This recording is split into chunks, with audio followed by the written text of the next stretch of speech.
प्यारे बच्चों, आज हम लेखन विभाग में संवाद लेखन के बारे में जानकारी लेंगे।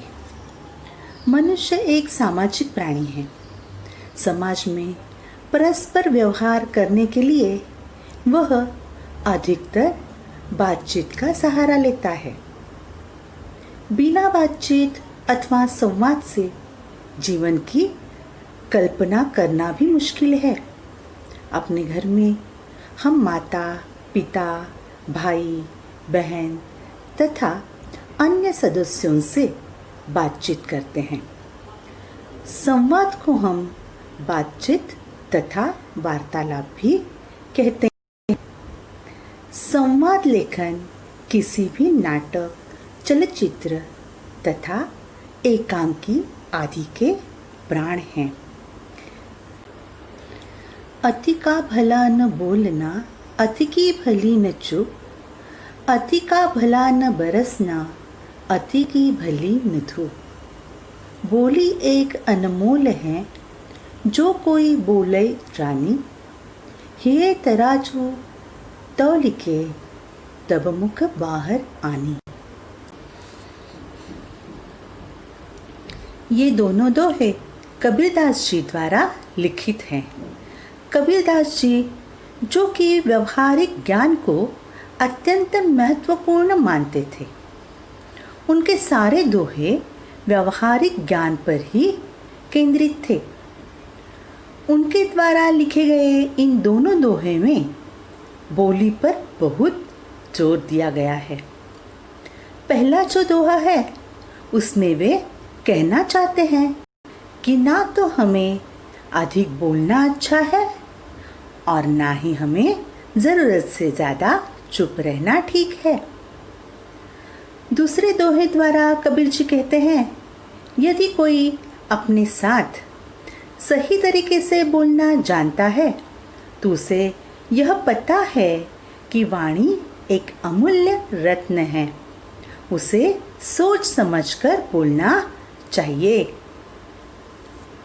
तो उस बोली पर ही आधारित आज का हमारा विषय है संवाद लेखन।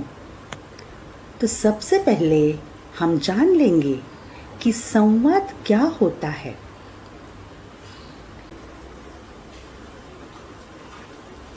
दो या दो से अधिक व्यक्तियों के बीच हुए वार्तालाप या संभाषण को संवाद कहते हैं।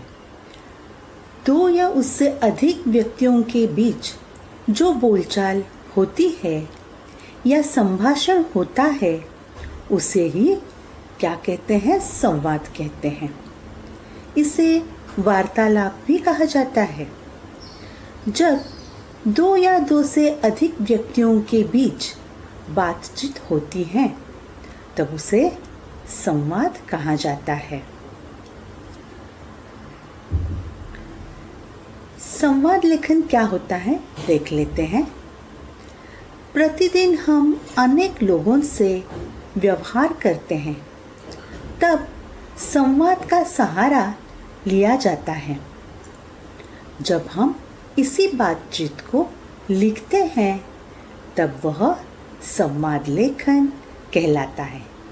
यानी हर रोज़ हम कई लोगों से व्यवहार करते हैं, तब संवाद का ही हम सहारा लेते हैं। अभी संवाद की आवश्यकता क्यों होती है, देख लेते हैं हम। संवाद लेखन की आवश्यकता फिल्मों, नाटकों, धारावाहिकों में अधिक होती है। यानी नाटक या एकांकी लेखन में संवाद की अहम भूमिका होती है। फिल्मों या नाटकों का सफल या असफल होना उसके संवादों पर निर्भर होता है।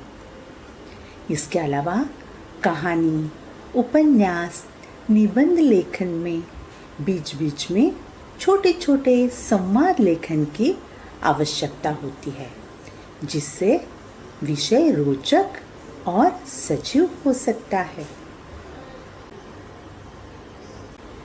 अब हम देखते हैं संवाद लेखन के लिए ध्यान रखने योग्य बातें। पहला है भाषा सरल और स्पष्ट होनी चाहिए। तो भाषा सरल, स्पष्ट, समझने लायक और प्रभावशाली होनी चाहिए। संवाद छोटे और सहज हो, यानी संवाद में छोटे छोटे वाक्य की रचना की जानी चाहिए ताकि गलतियां होने की संभावना कम हो। वाक्य रचना विषय के अनुसार होनी चाहिए। आपको जो विषय दिए गए हैं, जिस विषय पर हमें संवाद लिखने हैं, उसे ध्यान में रखते हुए वाक्य बनाने चाहिए। भाषा बोलचाल के निकट और सरस होनी चाहिए। उसमें क्लिष्ट और अप्रचलित शब्दों का प्रयोग ना हो। यहाँ पर भाषा ऐसी होनी चाहिए जिसे आसानी से समझ में आए। समझने में अप्रचलित या नए शब्दों का प्रयोग ना हो। ऐसे शब्द जो चलन में नहीं हैं, जिनमें हम साधारण बोलचाल में नहीं अपनाते, ऐसे शब्दों का प्रयोग हम संवाद में करेंगे तो लोगों को समझ में नहीं आएगी।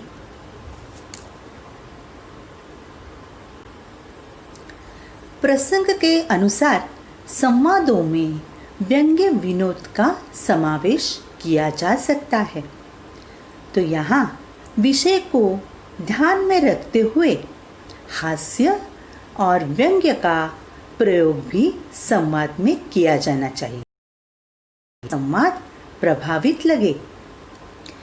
यथास्थान मुहावरों और लोकोक्तियों का प्रयोग किया जा सकता है, यानी उचित स्थान पर मुहावरों और लोकोक्तियों का प्रयोग संवाद में किया जाना चाहिए, जिससे संवाद सुनने में प्रभावशाली लगे।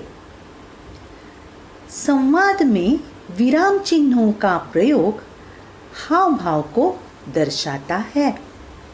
विराम चिन्ह का प्रयोग करना चाहिए। विराम चिन्ह के प्रयोग से संवाद में हाव भाव आ जाते हैं।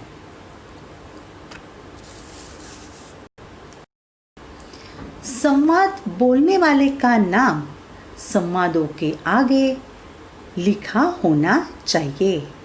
मतलब जो संवाद बोलने वाले हैं उनका नाम संवादों के आगे लिखा होना चाहिए। संवाद जितना रोचक, स्वाभाविक और सजीव होगा, लोग उतने ही आकर्षित होंगे। संवाद जितना रोचक या बोलचाल की भाषा के निकट होगा, तो उसमें बनावटीपन नहीं होगा और वह उतना ही आकर्षक होगा। संवाद आमने सामने भी हो सकते हैं और फ़ोन के माध्यम से भी। यहाँ फ़ोन के माध्यम से दो दोस्त एक दूसरे के साथ बातचीत कर रहे हैं। तो अभी हम परम और तारा के बीच का संवाद देखते हैं। हेलो, नमस्ते तारा, परम बोल रहा हूँ। हेलो, हाँ परम, बोलो, मैं तुम्हारी क्या मदद कर सकती हूँ?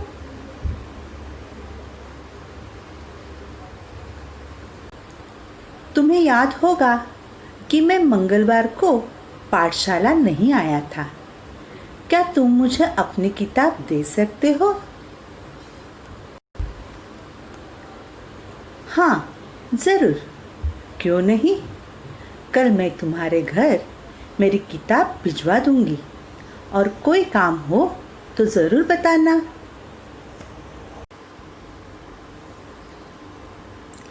अभी हम पेड़ की उपयोगिता को लेकर दो मित्रों के बीच संवाद देखते हैं। तो इस संवाद में दोनों दोस्त आपस में बातचीत कर रहे हैं। एक का नाम है मोहन और दूसरे दोस्त का नाम है सुरेश। यहाँ मोहन कहता है, सुरेश, अरे यह क्या, तुम इस पेड़ को क्यों कटवा रहे हो? सुरेश, यह पेड़ इतना घना हो गया है कि मेरे घर में धूप ही नहीं आती। मोहन कहता है उस पर, उसके लिए पूरा पेड़ काटने की क्या ज़रूरत है? सुरेश, फिर क्या करूं? मोहन, जिधर से धूप आती हो उस तरफ की 2-4 डालें कटवा देते। सुरेश, पूरा पेड़ रखने का क्या फायदा? मोहन, क्यों, तुम्हें पता नहीं? नीम का पेड़ तो घर का वैद्य है। सुरेश, घर का वैद्य, वह कैसे? मोहन, वाह भाई, यह भी नहीं जानते कि जड़ से लेकर फल तक इसका प्रत्येक भाग अनेक बीमारियों के लिए औषधि है। सुरेश, अच्छा, तो यह बात है, फिर नहीं कटवाऊंगा। तो इस संवाद से हमें क्या पता चल रहा है कि पेड़ हमें काटने नहीं चाहिए और पेड़ों का हमारे जीवन में किस तरह से उपयोग होता है। अब आगे का संवाद देखते हैं। तालाब तक पहुंचने के लिए कछुआ और 2 हंसों के बीच संवाद। अभी हमने पहले संवाद में देखा कि दोनों दोस्त एक दूसरे के साथ बातचीत कर रहे हैं, परंतु अब हम ऐसे संवाद देखेंगे जो काल्पनिक है। यहाँ 2 हंस और कछुआ आपस में बातचीत कर रहे हैं। उनकी बातचीत को संवाद के रूप में कैसे लिखेंगे, आइए देखते हैं। कछुआ, भाइयों, तालाब का पानी सूखने वाला है। 2-4 दिन बाद यह पानी इतना भी नहीं रहेगा जितना अब है। एक हंस, हाँ भाई कछुए, और पानी के बिना हम कैसे जिएंगे? तुम भी पानी के अंदर रहते हो और हम भी नदी का किनारा नहीं छोड़ सकते। दूसरा हंस, पानी के बिना तो हम मर जाएंगे। इस वर्ष इतना सूखा जितना पहले कभी नहीं पड़ा था। कछुआ चिंतित भाव से, अब क्या करे, अपनी जान कैसे बचाए? एक हंस, हम तो भाई उड़ने वाले प्राणी हैं, उड़कर किसी और देश में चले जाएंगे। तुम क्या करोगे? तुम तो उड़ भी नहीं सकते। दूसरा हंस, पर एक परेशानी है कछुए भैया, हमारा तुम्हारा वर्षों पुराना साथ है। हम तुम्हें अकेला छोड़कर नहीं जाना चाहते। एक हंस, पर इस संकट से निकलने का कोई उपाय तो? कछुआ, हाँ, तुम दोनों लकड़ी के सिरे को चोंच से दबा लेना और मैं बीच में लटक जाऊंगा। इस तरह हम सभी तुम्हारे पंखों के बल पर पानी वाले तालाब तक पहुंच जाएंगे। एक हंस, हाँ हाँ, ठीक रहेगा, पर याद रखना, उड़ने के दौरान आप अपना मुंह न खोलना, वरना गिर पड़ोगे। तो इस संवाद द्वारा हमें पता चलता है कि हमें क्या करनी चाहिए, एक दूसरे की मदद करनी चाहिए। इसी प्रकार आपको संवाद लिखते वक्त अपनी भाषा व विराम चिन्हों का प्रयोग करना चाहिए, जिससे भाषा सुनने में रोचक लगे। तो आज हमने संवाद लेखन जो पढ़ लिया, यह आपको समझ में आया होगा। धन्यवाद।